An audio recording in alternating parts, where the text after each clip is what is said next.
welcome to the video version of our full-length podcast called Left of Greg. My name is Brian Marin, and I'm the host of the show along with human behavior expert Greg Williams.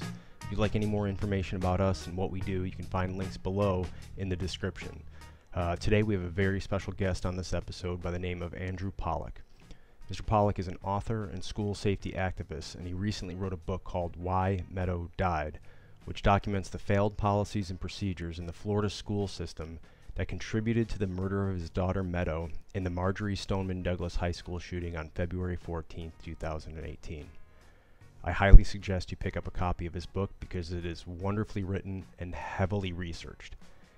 Here at Arcadia Cognerati and the Left of Greg show, we try to remain apolitical and view everything through the lens of human behavior, pattern recognition, and analysis. Our goal as an organization is to prevent these tragic events from occurring, and what Mr. Pollack discovered through his research is that there were an overwhelming amount of pre-event indicators leading up to this attack that had someone intervened, they could have prevented the murder of his daughter Meadow and 16 other students. I hope you enjoy the video, and please don't forget, training changes behavior.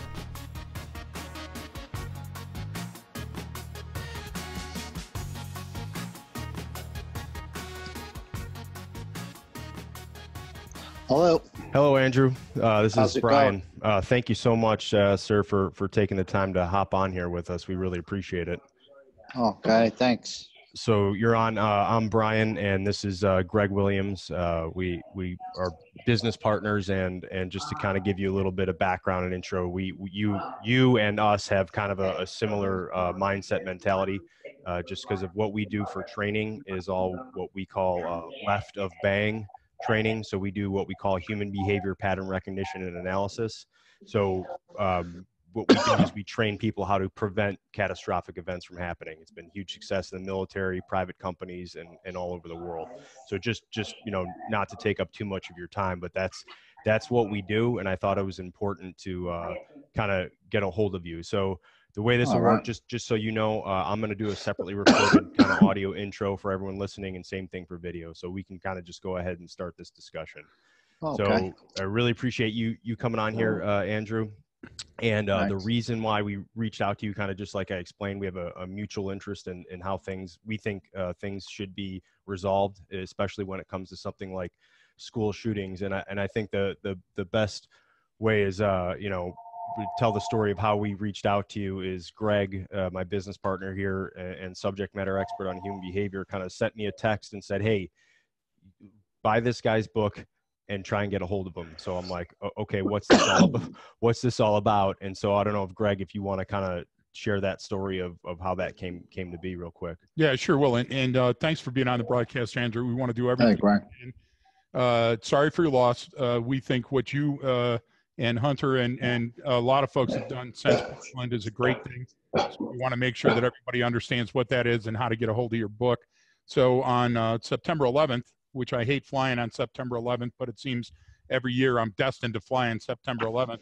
I'm coming out of Philly, and the hotel always has, whatever hotel you're in, happens at USA Today. So I go to the opinion page and I'm reading, and I read just this incredible story that epitomizes left of bang thinking and saying, hey, listen, here were all these cues, and when these cues came together as clusters, anybody could have seen that something bad was about to happen, and nobody did anything. And so I get to the bottom of the page, and I read your name. And sadly, sir, I don't follow social media. I'm not like my partner, Brian. I'm usually out on the podium teaching. I don't understand Twitter and all the other stuff. I wrote Marin a message. He's in San Diego, and I'm just landing the plane. I wrote down the message as I'm flying over the field in Shanksville, Pennsylvania, very poignant in my mind. And I said, get a hold of this guy and see if he'll talk to us on the pod. And first thing I did at Denver Airport is get a copy of your book, which I got to tell you, it's an incredible read. First of all, your co-writer, his credentials and the stuff we know about him is amazing. So that's the first thing that we liked. And the second thing that I just absolutely loved was it's a common sense, hey, look, take a look at these facts. The problem I feel sometimes nowadays is like as a copper. I spent 27 years on the road as a copper, and the first thing they tell you is, hey, don't let the facts get in the way of a perfectly good story. What you did is you took these facts that you cannot look away from and put them in order and said, hey, what do you think? And so Marin was lucky enough to reach out and get you on this, Brian. Yeah. Right. So thanks again for hopping on, and we'll kind of just, like I said, just jump right into this. We got a few questions for you, and then we can kind of see where it goes from there. But now, because of what happened to your family and your daughter, you're now a subject matter expert on school shootings, right? You didn't want that job, you didn't want that title, but Right. you're, because of these situations, you are. Well, there's folks like us out there who are subject matter experts, the same, and been studying this for a long time. So I just to so the listeners can understand kind of what part of this problem really are you addressing? What is your point with the book and what you're trying to do? What is the problem that you specifically want to address? Well, the biggest problem I've seen when I dug into it, well, first, mainstream media doesn't want to report the truth of what happened. And you always hear the president talking about it, but I witnessed it firsthand with the release of my book, being on a tour in Manhattan, DC, and all over. And the only station that really wanted to report the truth was Fox News. So only the parents that watch Fox News will really know the truth and the facts of what happened in Parkland. So that's number one. Number two, it was mostly what led up to it was the discipline policies in place throughout the whole country and lack of it, and supported by, the public school system's been infiltrated by, unethical liberal bureaucrats that spew this type of kids don't need discipline. Let's end the school to prison pipeline. And it just creates a chaotic, unsafe environment for kids. And parents need to wake up because there's Democratic presidential candidates that are pushing these policies into schools. Just like now in California, Gavin Newsom passed a bill. It's illegal to suspend disruptive kids. And that's a law now. If any parent, regardless of your affiliation, your party affiliation, how could you think it's right to put your kid in a class where the kids can be disruptive with no consequence? So this is what's going on throughout the country. This is what I uncovered. And this is what led to one of the things that led to my daughter's murderer being allowed in the school and never being arrested, which, a lot of people are pushing for all these background checks. A background check wouldn't have made a difference with my daughter's murderer unless they would have removed those policies of arresting kids when they make threats. Okay, background checks only work if you arrest criminals. You enforce the laws that are already there, and then a background check works. So it wouldn't have made a difference. And you could see it happened in Dayton also with that Dayton shooter. Everyone knew he was an evil kid. He threatened kids' lives in school. He had a rape list, never arrested. So he passed his background check. So background checks only work if kids or people are held accountable and it's put on their background. Yeah.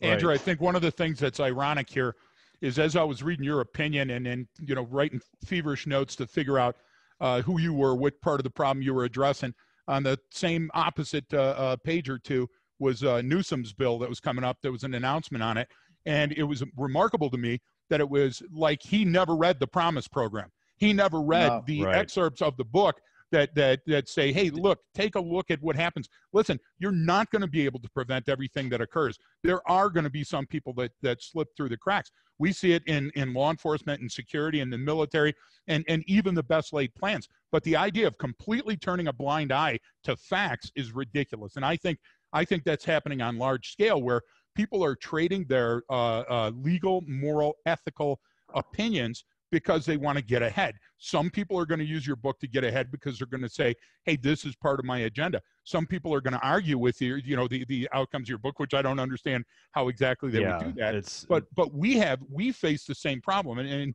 just briefly to give you that, we go and we talk to schools because schools are part of what we do. They're not all of what we do. We do battlefield to boardroom. We do corporate partners. We do Army, Navy, Air Force, Marines. We do Tier 1 units and police stations and first responders.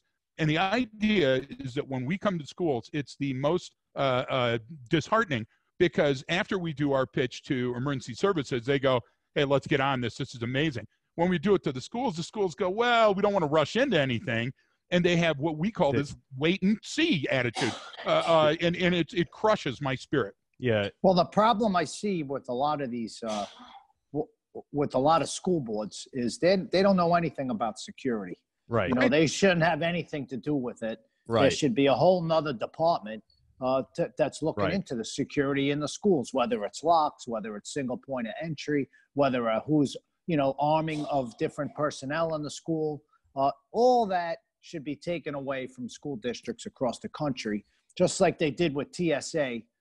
That there should be best practices for schools. Right. And it's getting worked on in Congress. I know people doing it because they don't have a clue of what's going on. And there needs to be an organization that leads the way, like TSA did with the airports and security, with schools throughout the country with safest and best practice. I completely agree with the best practices. That you cannot argue that these problems have been around long enough that people know that these work better than these, you know, and we don't want analysis paralysis. We don't want this information to atrophy on a shelf somewhere. And the idea is it does just that. In between each catastrophic shooting, emergency, people are dying, wholesale slaughter. Then what do you see? You see everybody go out there and they yell their platitudes. But then in a week, those things go away. And it's not that important because now we move on. What I love about you, sir, and what I really respect is you said, this is my job now. This is my life. Since February 14th, this is my mission. And we both applaud you for that. Well, I owe it to my daughter to hold every single one of these scumbags accountable that let this happen in Broward. And that's what I've been doing, you know, since I got involved and helped Ron DeSantis get elected, because he's a great governor. He ran on his campaign of holding public officials accountable. Mm-hmm. And the first week in office, he removed the sheriff for his failed policies. You know, he changed the policies of his deputies shall go in to he changed it to his deputies may go in. And that played a factor. He was removed. Recently, the deputy that didn't go in the building, that hid behind the wall when my daughter was getting murdered, he's been brought up on felony charges. He faces now losing his pension. They dropped a grand jury investigation onto the school board. He signed an executive order into these diversionary programs of not holding kids accountable. So a lot of things are going on in Florida for accountability. But still, what I stress to parents is, and I put it in my book, Why Meadow Died, is ultimately parents are responsible for the environment they put them in. And that's what it's all about with me. The president, I'm friends with him. If he could wave his wand and make every school safe, he would love to do it. But he can't fix local level school boards, and your governor can't, or your senator. It's only the parents can make a difference. And that's a great point, Andrew. And to kind of caveat on that is that it's we always say, it's, you know, your security is your personal responsibility. You have to take charge of that. You have to take ownership of it in your community, in your school district, right?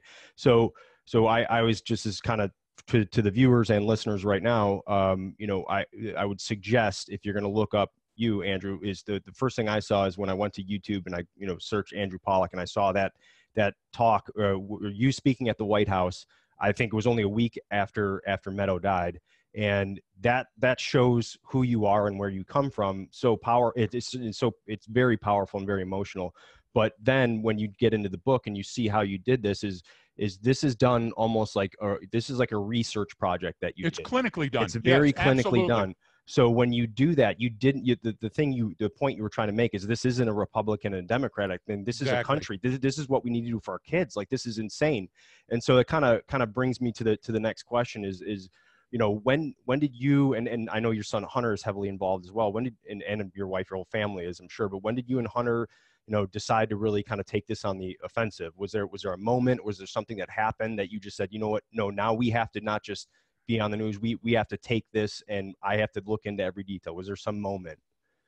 Well, I don't think any father, you know, wouldn't do what I did for their daughter.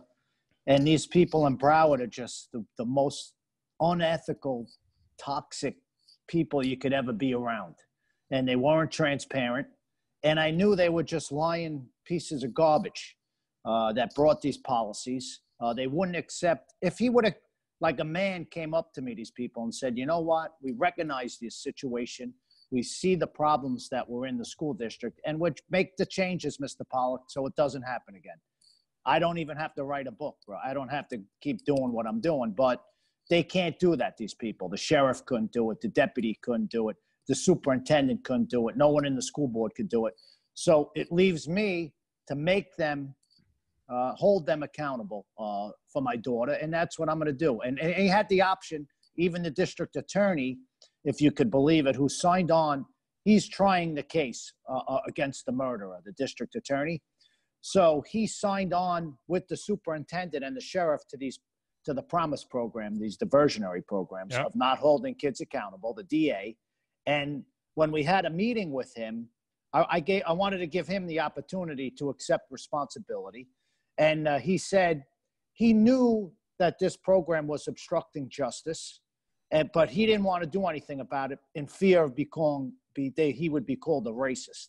And this is what he said to me in private with my attorney there, with other parents that kids were killed. And this is the district attorney in Broward trying the case for murder. So that's he's on my list too of accountability too. Well, that's moral cowardice is what that is. It's lack of intestinal fortitude. Andrew, you said a bunch of things that made a lot of sense, and that's why we're promoting the book so strongly, because read it and then render your opinion. Because remember, we're in America, where what you do now is you Twitter whatever manifestations come into your mind without ever thinking of the outcome or doing any research. Whereas you did it the opposite, and you said, hey, listen, I've got an emotional tie to this, but I want to make sure I'm on the side of right. I think it's important to be on the side of the right. I think it's important to do things like you said, responsibility, accountability, and transparency. And the problem is that not every school system, we're going to lose work, I'll tell you right now, for having you on, because some of the people that we go to, they don't want to see the truth. And when we come and we do an infrastructure check on the facility and we work with their people on the ground to create a training methodology so they can understand left of bang thinking and predicting and analyzing things so they can mitigate it or stop it in its infancy before it even turns into a problem. A lot of times we get the nods in the right direction and they say, well, we're going to wait and see. We can't do this. We heard all the excuses, it's too expensive. They don't understand you're going to pay one way or the other. And then it comes down to the accountability. Nobody can come up and say, mea culpa. I was the one that was at the steering wheel the night that the Titanic hit the iceberg. Nobody wants to do that in America. I think it's fantastic that you're taking accountability for every word that comes out of your mouth. Because what you're saying is hey, this guy's responsible and this guy's responsible. I'm going to hold them accountable. How many people are doing that? Everybody's pointing fingers. And that's why guns, and here I'm going to get a bad thing too, but that's why guns are taking a rap. Guns and high-capacity magazines are less of the problem than the shooter, than the person that was walking into that school, that the person that had all those years to make that plan and nobody called him on it. Nobody, there was so many red flags with this kid, and that were dropped. And, you're talking about different districts. So Broward County, where is ground zero, where my daughter was murdered, we got a bill passed after, and in that bill, it was named after one of the coaches that ran into the building unarmed, Aaron Feist. Right. So it was called after him, the Aaron Feist Guardian Program. Right. Which would, where teachers or personnel could go for training. And it's not like the media, like in Florida, it's 150 hours of intense training, and it's voluntarily. It's a volunteer program that teachers could do. And in Broward, they still can't figure it out how to get that done. Because their hiring pool is so small that they can't hire anyone. They won't let people do it. But meanwhile, there are school districts that take it serious, where they're training the right people, probably like what you guys see, to be in a situation. My daughter was on that third floor, and this guy reloaded, I think, 5 times. You know what I'm saying? Why he was in the school. So he could have been finished at any time while he was in the school, but no one was there to help my daughter. And I'm a big proponent of the Second Amendment because my daughter ended up being a victim. She was on that. No one came in. They all called 911, and no one came to help her. So no one's taking my guns away. Right. And I'll go down, whoever wants to say it. My kids will never be a victim like my daughter was, my sons, my friends, my family. And I take it serious, my Second Amendment, because I saw what happened in that school when 5 deputies stood down and hid behind their cars and didn't go in the building. So it's important, and training's important, right? And policies are important, and none of those things were in place in Broward. That's why the sheriff lost his job. That's why monitors were fired. That's why the superintendent's got a grand jury investigation against them. And parents, don't just think you're going to put your kid in a school and all those things are, you know, they're there. And, parents, it's on you. Like I keep saying it. And that's the important message too, that you, again, that you keep putting out is that no, this is your responsibility. Don't rely on the government, the police. Look, they have other things that they have to do. We have to take the ball and we have to run with it. This is our problem that we have to fix. Right. And so so Greg and I study all these attacks, not just school shootings, terrorist attacks, suicides. This is what we do because we do everything. We study all the precipitating events, right? All the pre-event indicators to go, look, this is where you can tell this is leading, right? So we like to do, our goal would be that the kid never makes it to the school with a gun because it's already been identified so far left of bang that it's not even going to be a problem. Now that maybe that person, that broken human, can get the help they need and become a productive member of society, right? And that's on someone else's job. That's not what we do.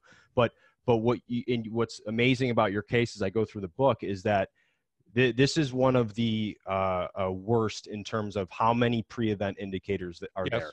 I've seen some bad ones before. A lot of the cases people don't even know about, but this is the way you have it documented. Is there is not one. I don't know how you could look at this and go, this is an enormous problem. We can't ever let this happen again. Just like you said that week after, when you were at the White House and you said how we had 9/11 and then we haven't had one since. Why didn't we have one school shooting and not have one since? And so I think that's an interesting takeaway in the book, which is why I would love for people to actually read it, because it gives this very, very clinical diagnosis or clinical response to every single thing that happened. And then what and that's what we need, though. We need level heads talking about it. And of course you have emotional capital. The reason that I left the Beltway and the reason that we formed Arcadia and the reason that Brian and I do this and the reason I've been committed to saving lives for 4 decades now is we've had the blood of officers on our hands. We've held fellow soldiers and sailors and Marines die when we were in Iraq and Afghanistan, and we've been deployed outside the wire with the troops and seen the stuff that happens. And Americans have to understand that, but we do not want to see it, because looking at the problem means that it might happen here, and you're not going to dodge the bullet, and this problem isn't going to go away. So that's why, Brian, I fired off a burst message to him and said, find Andrew and let's get him on, because we want to hear his story. And more importantly, we want to put the book out there, because if it does nothing else, it'll start and keep that discussion on everybody's fingertips and on everybody's tongues and toes. And I think, Andrew, that's one of the important reasons that we wanted you on the pod, is because the more play that you get, the more people that are going to dig deep and find out what it is. And to us, that's truly important. That transparency is an urgency. When I got into this, I wasn't really political. I just wanted to find the facts. And what I said was, I want to look into, keeping our kids safe, our teachers safe, whatever that may be, the policies. But I don't want to be in a gun debate. I'm not an expert in guns. Yeah. I don't want to debate guns. Let's just fix the schools and focus on doing that. That's why you mentioned before 9/11, there was no gun debate. So just because I didn't bring the gun debate into it, I was labeled Republican, conservative, pro-Second Amendment guy, and which is kind of despicable. Because, now I own up to it. I don't care if someone wants to call me a conservative. I'll own it. I'm conservative. But I didn't go into it with that mindset. I went into it, just keep the kids safe, keep the teachers safe. What's the best practices? Yeah. And I don't want to debate guns, because I don't want to argue with people for another 100 years about guns. Exactly. What can we do right now to fix the schools? And they label me Republican, pro-Second Amendment. Well, Brian, hold on. Just Andrew, a couple of weeks ago, we were having a discussion with somebody, and I won't say the state of the person because that'll cause a maelstrom again. But they were listening to our pod, and they know our stance on it's all left to bang. If the shooting starts, you miss the cues, and we will not allow that to happen. We push it so far left to bang that you're able to mitigate it or stop it before it occurs. And this person says, well, you got to talk about which side you come down on the gun debate. And I said, no, we don't, because we're apolitical. We're talking about science all the time. And that person told me, well, those folks from Sandy Hook are going to tear you apart. Now, listen, when did it happen that either you are with my opinion or you're the Antichrist and everybody hates you and wants to throw rocks at you? I thought this was America where we also had the First Amendment and you had the absolute right to share your opinion. I feel I'm living it, man. I'm living it. I bet you're living it every day. I live it with this liberal left because they wouldn't. I had CNN cancel on me, MSNBC, ABC. I did a video with. They never played it.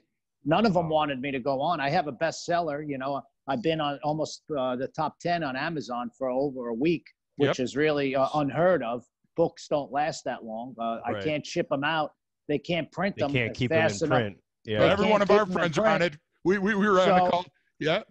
But they don't want the truth out. And okay, so then who are you hurting? You're hurting parents from finding out the truth if they don't, unless they watch Fox News. And you're also hurting the kids. You're also hurting the kids because kids are much smarter and they're much more exposed these days to these issues. And kids won't be able to do a 360 on the issue and take a look at all these things and see some of these pre-event indications that you have in the book.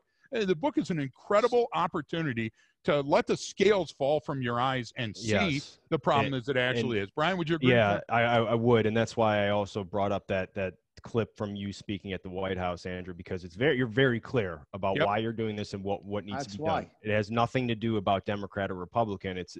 You simplified it to what it needs to be.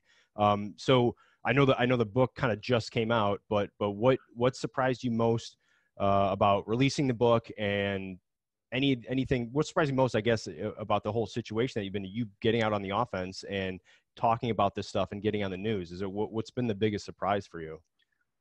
Oh, I'm at near the top of Amazon for about a week. Yeah, you know, that's a surprise. I think I surprised everybody, the publisher, the printer, the agent. But the surprise was that the liberal mainstream media didn't put me on to show the truth. I thought, because I was there when they wanted me in Parkland, I was there. Sorry, that's my Malinois. Oh, nice. When they were in Parkland, I was there for them, giving them their interviews. You know what I mean? But when I wrote this book and I reached out to all of them, it was crickets. None of them, and they canceled on me. So I guess it wasn't important for the liberal left to really see the truth of facts that are in this book. That surprised me. Clearly, you're not a guy. Clearly, you are not the guy to let that stop you or slow you down. I mean, the great thing is you can tell by my accent, and I can tell by your accent that we're both from somewhere in West Virginia, right? No, you got that attitude. I know where you're from. I knew where you grew up. And the idea is, thank God for you, sir, because a lot of the people feel that pressure and they drop off. And I'll tell you what, I'm going to do this, and I'm going to die teaching. I'm going to die flying somewhere to teach somebody how to stay safer. And you can't let any of that dissuade you from pushing this book out there and getting everybody that can to read it. The only other person's book that Marin and I were reading during the same time period that yours came out is Jim Mattis. And both of us worked under Jim Mattis before in our careers. And your book, no pun intended, trumps that, because it's something that you can use to go forward and fix things in your own community. And I want to underscore that for everybody that's listening. You know, we've got a viewership, and it's not CNN and Fox News size, but we do have people that listen to us. And I'll tell you, go out and get this audience. Yeah. And this is a book where you can do something in your own community. You can take these lessons learned and you can move out smartly and fix things. Well, what I'm saying, parents, you have no excuse anymore since this book is out to say, I'm the last guy that could say, I didn't know what was going on in the school. And that's my thing. I tell parents now, I don't want to hear it that you can't believe your kid got bullied, or you can't believe the teacher got beat up, or you can't believe they stole your kid's iPhone, or you can't, all these things that are going on. Like, there's a good chance your kid won't be shot, but don't subject them to that type of chaotic environment if you don't have to. There's options. And in Broward alone, they're down, enrollment is down 2,000 students this fall. And you can't get into a charter school or private school because parents are getting it. You know what I mean?